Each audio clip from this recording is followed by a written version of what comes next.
This is your Tuesday Daily Delivery. I am Michael Rand. Hope you are having a good day today. Stay cool today. My gosh, it's supposed to be like 100 degrees today. A bunch of hot days coming up. Good day to maybe hit the splash pad, maybe grab a cold one, something like that. Stay cool. Always listen to your favorite podcast, Daily Delivery, wherever you go. But certainly get out of the heat because, man, it is going to be a hot one. I didn't mean to start singing that song just now, by the way. Lot to talk about on this show today. I'm going to get into some Twins stuff here in a little bit. They won again, 3-2 in Seattle. Byron Buxton homered again. A big reason they won that game, in addition to some good pitching as well. Phil Miller covers the Twins for the Star Tribune and was, in fact, in Seattle. Talked to me yesterday just about the state of the team coming off that good stretch against the AL East. Some other interesting nuggets about when some of these pitchers who have been injured might be coming back. Something I hadn't thought about, too, about that how big that series in Toronto was from a couple different perspectives. So good visit, good check-in with Phil Miller. Always has great insights on the Twins, so that will be coming up here in just a few minutes. And some news from the basketball world. Former Timberwolves coach Ryan Saunders sounds like he will be joining Michael Malone's staff in Denver as an assistant coach. That, according to a report from The Athletic. So talk about that here in a little bit as well. But first, what did I miss? Going to keep it in the NBA.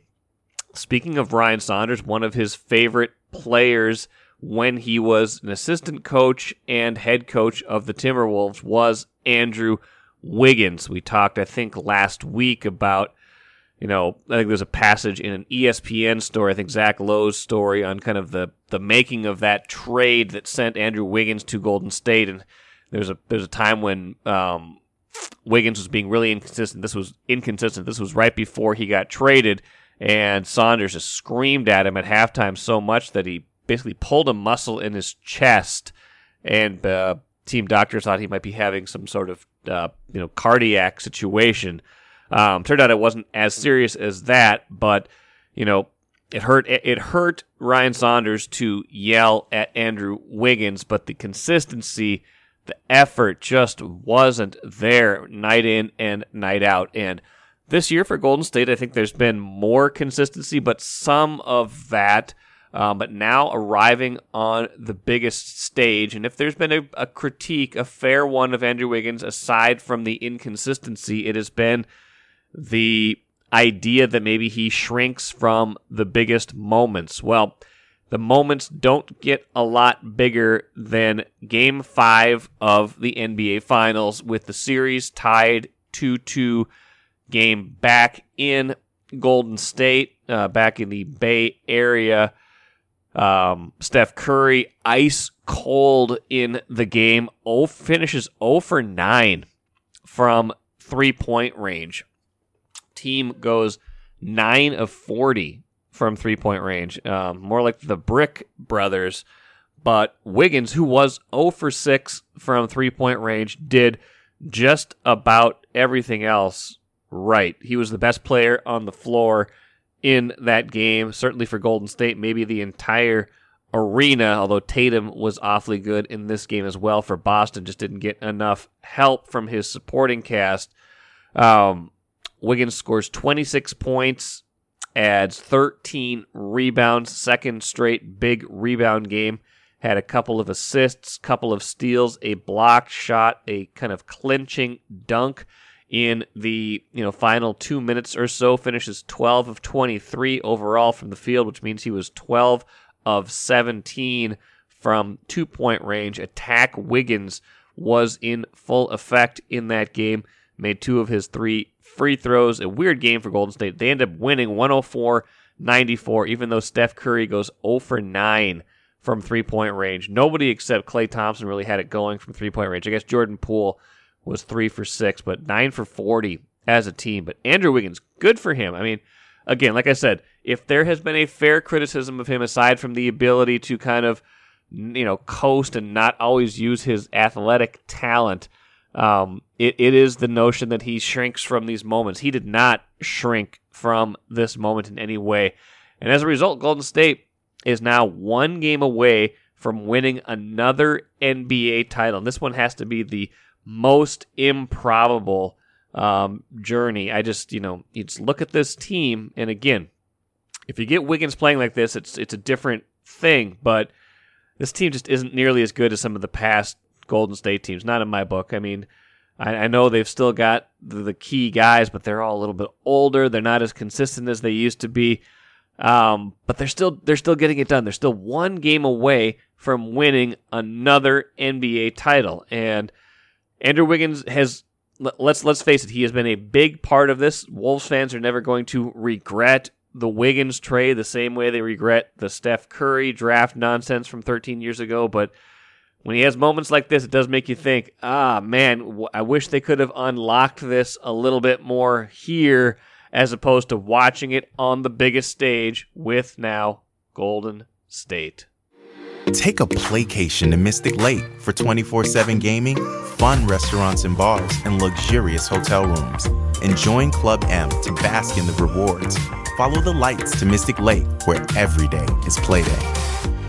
I am joined now on Daily Delivery by Phil Miller out on the trip in Seattle, and Twins competition gets, that we talked a lot about how that 9-game stretch against, Toronto, the Yankees, and the Rays would, tell us a lot about this team. And I think some of us probably expected to learn some negative things, but that actually ended up turning into a very positive stretch for them, going 5-4, really hitting some good pitching, especially against the Yankees. Maybe not as much to show for it against the Yankees because New York did rally in that third game, but, doing it without a lot of the pitchers they'd started the year with, guys like Sonny Gray, Joe Ryan, Bailey Ober. We can get into some health of those guys here in a little bit, but I just want to get your impressions of kind of what you saw, how they should feel about that stretch that they're just coming off of. I think they should feel a little fortunate. I think they winning 2 out of 3 in Toronto helped a lot, because I know that they were worried about would there be any ill feelings in the clubhouse towards the guys that weren't vaccinated and didn't come along. That really never became an issue, and winning 2 out of 3 there meant that it it didn't really make a whole lot of difference right now. So I think that put him in a good frame of mind. The Yankee series doesn't seem like they. I can't get over the mood in the clubhouse after the Yankee series ended, and how what good feelings there were about a series where they lost 2 out of 3, but they hit the Yankees pitching staff, and particularly the starters, so well that, Rocco said on the last day this bodes really well for the rest of the season. And it certainly did for the weekend against Tampa Bay. And 5-4 against three teams that are likely going to be in the playoffs. That's a really good sign. And they will slowly start adding, valuable players, pieces back to the puzzle now on this road trip. Yeah, I was going to ask you, do we have, they've had so much mix and match with this roster this year, missing, Buxton for chunks of the season, Correa, Kirilloff has been, back now, but he's still in St. Paul, a guy they were counting on. I mean, we almost forget about Miguel Sano, but a guy they were counting on this year who's, been out for a while now and not coming back anytime soon. And that's obviously the pitching that I mentioned at the jump with Ober, Gray, Ryan, all of them out at various points. Those 3 in particular, do we have definite timetables or guesses as to how soon those 3 in particular might come back and be able to help this rotation? Gray and Ryan, I expect to see in Seattle in this series. So I think,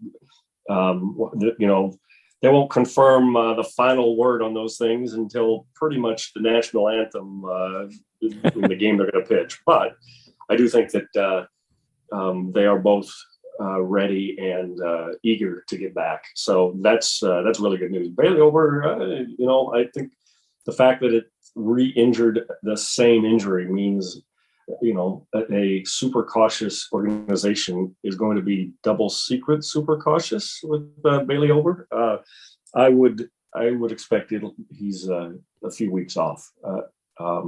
It doesn't sound like it was a terribly serious injury, but they're not going to let it become one either. So I don't think he is anytime soon. But the fact that they sent Cole Sands out, I think, is a pretty strong indication that they're sure one and probably both of those pitchers will be back this week. Devin Smeltzer has been awfully good in his 6 starts. I'll get to him in conjunction with some other guys I wrote about Monday, just guys who maybe have flown a little bit under the radar, or maybe haven't gotten, are not these superstars, or not, having all-star caliber seasons like a Buxton or Arias or Correa, or any of those pitchers we've talked about that have been hurt. But Smeltzer's been very, very good. You got to imagine he has made a pretty big case to stay in the rotation once everybody is healthy, or at least I would imagine he is. He gives them a lefty option there as well. If and when everybody is healthy, how do you imagine things might shake out differently from the way they started the year? Because Mike, that's a long winder to say Dylan Bundy ain't been very good lately. Yeah, I know people like to jump ahead to the let's not see any more of him. I do think that they will probably have to figure something out with him pretty soon. But I don't know that they are. I don't know that they're ready to cut bait like a lot of fans would like them to. For one thing, we're just a twisted ankle away from being short on pitching again. So I would be surprised if they do anything that drastic. I would, Sands was the obvious guy. To me, the interesting one is Josh Winder. Yes, when he comes back, is he in the rotation? I think they might give him a pretty long rehab assignment. Maybe make 2 or 3 starts while they decide what they're doing with him. So I wouldn't be too hasty on showing Dylan Bundy the door yet. I mean, they brought him here with some idea that they could fix him, and it hasn't gone as well as they thought. But you just have to look across the clubhouse at Chris Archer and see that I think they feel pretty good about their ability to kind of nurse along pitchers for 3 or 4 innings at a time. Pose this question to our colleague Patrick Royce on Monday's show, but Rocco Baldelli, any manager, is going to get a certain amount of second guessing, heat, even if you want to put it that way. And a lot of that started, I think, in 2021 when things did not go their way at all.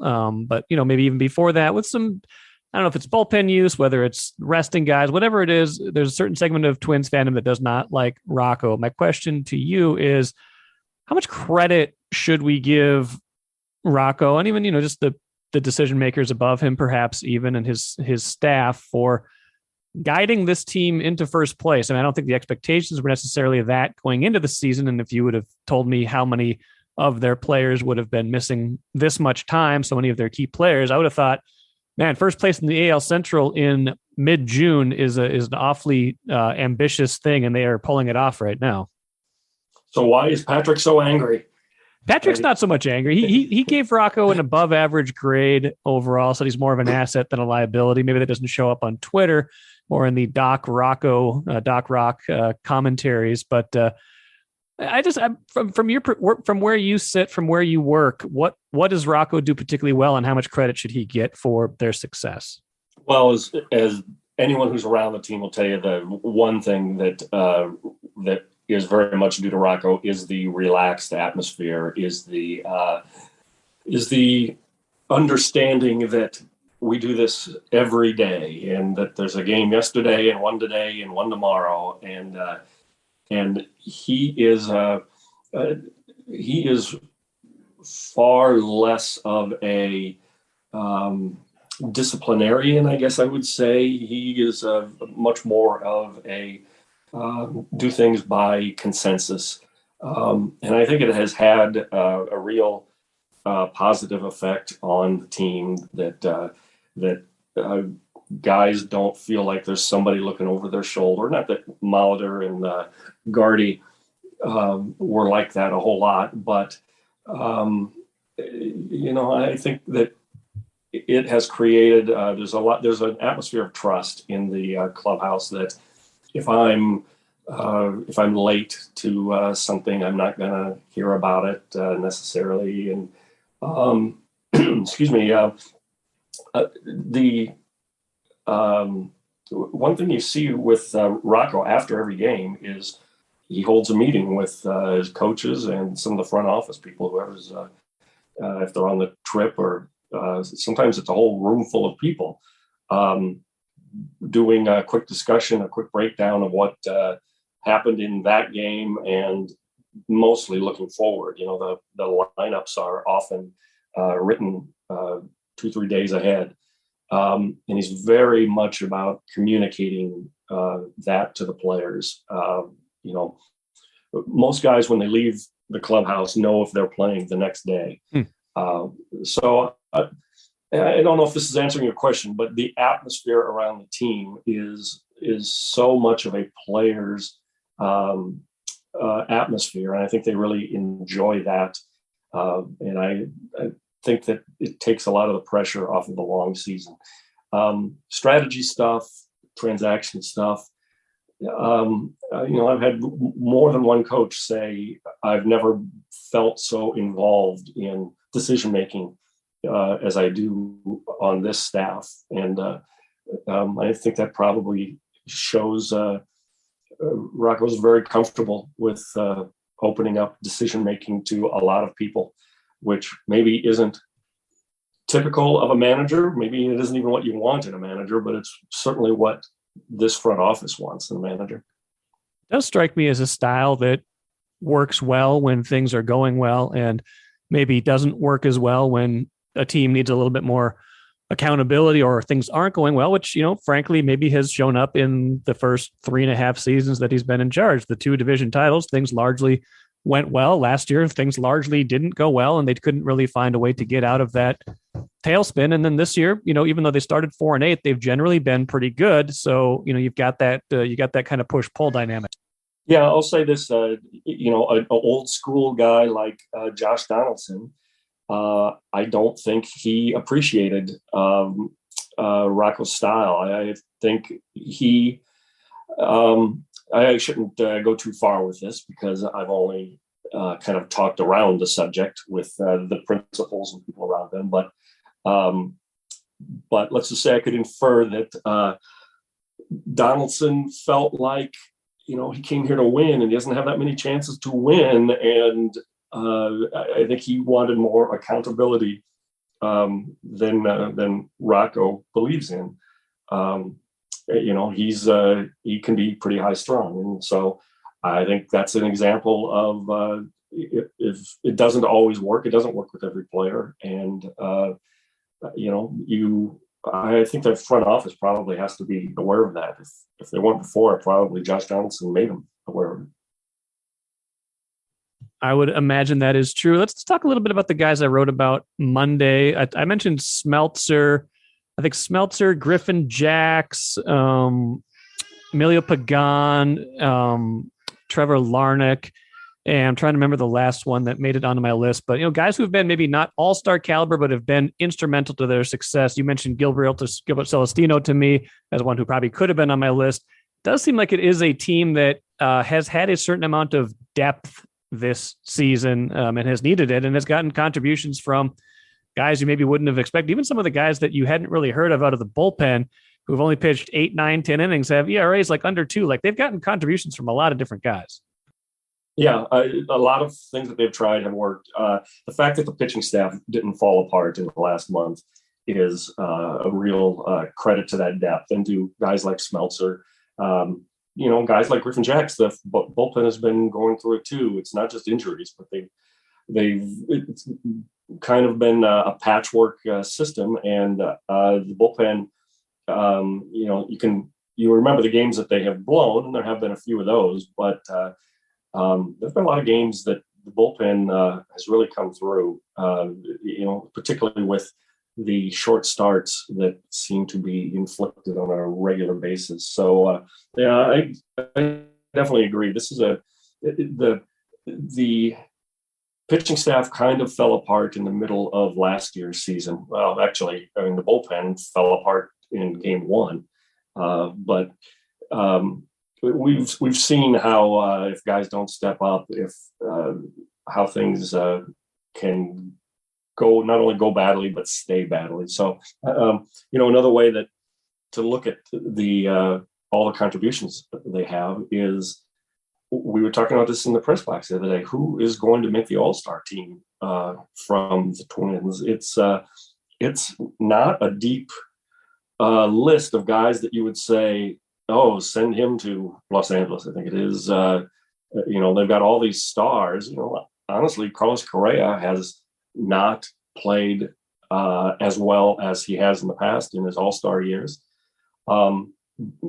Byron Buxton is probably a no-brainer, although his week and a half long slump, it's hard to say that a guy's an all-star when he was hitting below 200, but he's nice to be able to go 0 for 30 and still have the year he's having. Isn't it? Yeah, it was. We were saying if he didn't pull out of it, would they put a player on the all-star team who was not hitting 200? But I think he's pretty likely. And Louis Arise leads the league in hitting. Beyond that, there are guys that you can make a case for, but I don't know that they're not. I would not be at all surprised if they only have 2 all-stars. It kind of wouldn't surprise me if they only have 1 either. We're still a month away from that. So in both of those ways, I think it's kind of surprising how much depth has stepped forward, how they've turned Griffin Jacks into from a guy that they really didn't want to start last year to a guy that they're saving for when they have leads this year in the bullpen. While Tyler Duffy goes through his problems, what would they be doing without Griffin Jacks? So, all of those guys you mentioned are good examples of, if you had knew that they were going to perform like this in spring training, they'd have gotten a lot more respect, I think. Yeah, Jack gave up 23 home runs and 82 innings last year, mostly as a starter. And the thing you notice is, when he's cut loose in the bullpen now, he throws 2 to 3 miles an hour harder. You don't have to save anything. And, that works for a lot of relievers. And I believe they're going into Monday, they're 16-3 in games in which he's pitched. And some of that's the circumstances you're brought into. And some of that is when he's come in, he's largely held leads, and sometimes for 2 as many as 3 innings, which is a pretty valuable asset to have. And they have taxed that bullpen. I know they've played a lot of games relative to some teams. They've played like 6 more games than Cleveland, but in terms of bullpen, they've asked their bullpen to throw the 3rd most innings in the majors this year. So they're asking a lot of these guys, and they've, performed, I think, at least adequately. I think the bullpen area is right in the middle of the pack, a little bit below 4. I think you'll take that based on who's down there right now. Yeah, and they get dinged a lot for not having a proven closer or committing to, the fans want them to commit to Yohan Duran, which might or might not happen as the season goes on. I know they're being real careful with him as well. And when you don't have an automatic guy, a Joe Nathan, somebody like that you can reliably turn to, or Taylor Rogers, I guess. The guy they traded right before the season. Yeah, to point out one, it makes the bullpen. It makes the bullpen seem a lot less deep than it actually is, and they're kind of plodding along pretty well, having found Jacks, having. They're going through the annual, bring a guy in, take a look, and send him out now, and they're in first place. Something's working. Last thought for you. I can't help but sometimes think about how the dominoes fell in the offseason and just kind of the sequence of moves where, they trade Garver to Texas for Kiner Falefa, and then 24 hours later, you package him as part of the Donaldson trade with Rortvit, if I'm remembering right, too, for Urshela and Sanchez. And then that frees up the money to go get Carlos Correa. If you, and all that's, somewhat related. A lot of it's very related, but trying to imagine what the team would look like with Mitch Garver, Josh Donaldson, and Isaiah Kiner Falefa. And I'm kind of thinking it wouldn't be as good as this team is right now. And that's kind of feels like that broke right for them.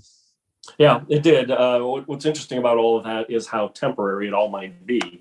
That's for a topic for another show, I suppose, later in the year. But Gary Sanchez can be a free agent. Carlos Correa is almost certainly to be a free agent. So this was a really big bridge to the next wave of guys. Poor Royce Lewis. Yeah. But we'll see how they retool for next year, or don't retool and retain those guys. But you're right.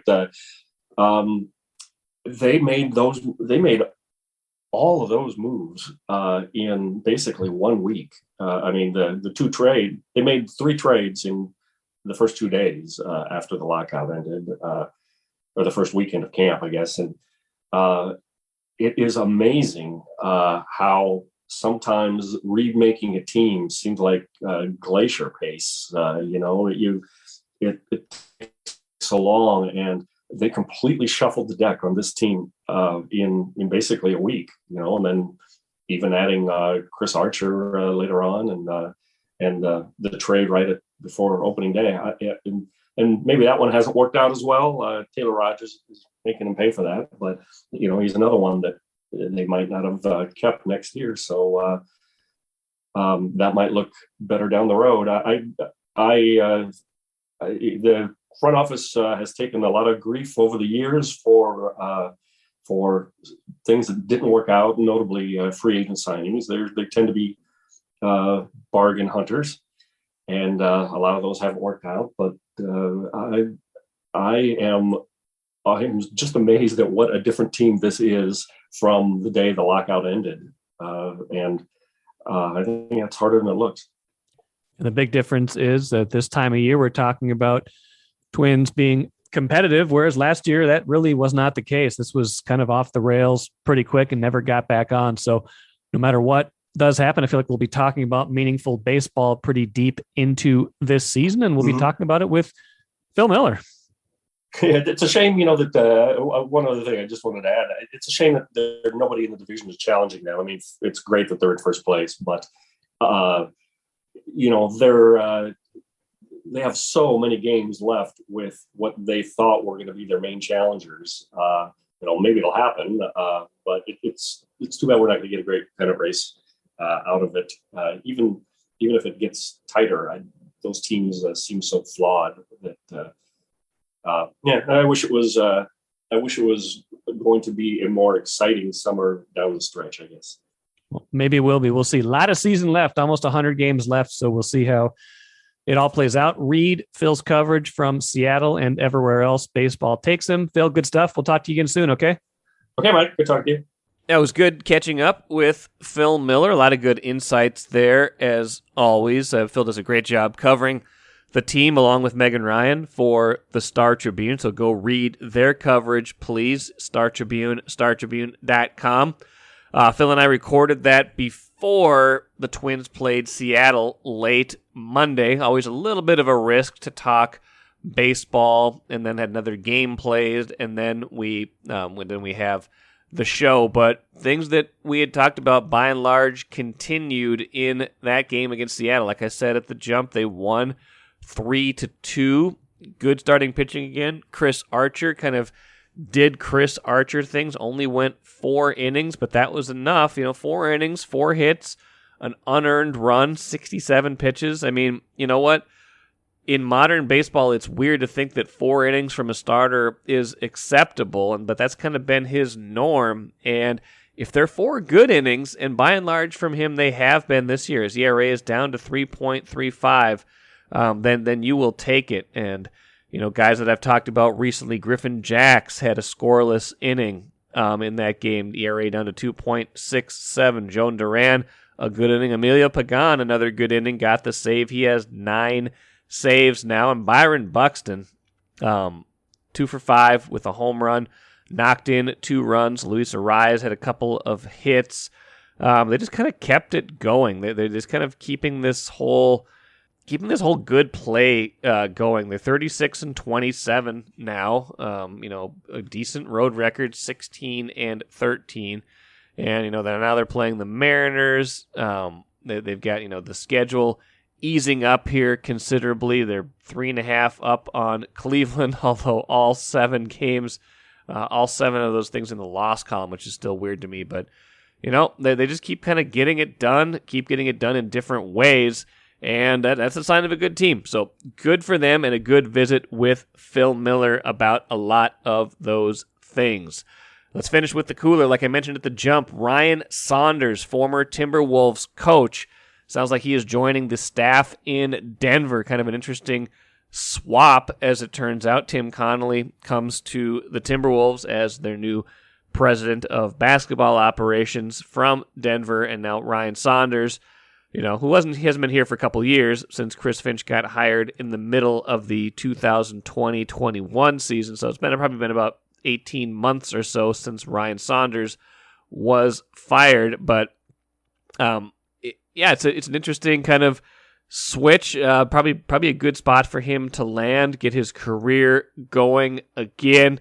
It was on a pretty good trajectory, and then it kind of stalled because he just could not get things going in Minnesota as the head coach, but always a good guy to deal with, a good basketball mind. So good luck to Ryan Saunders in Denver.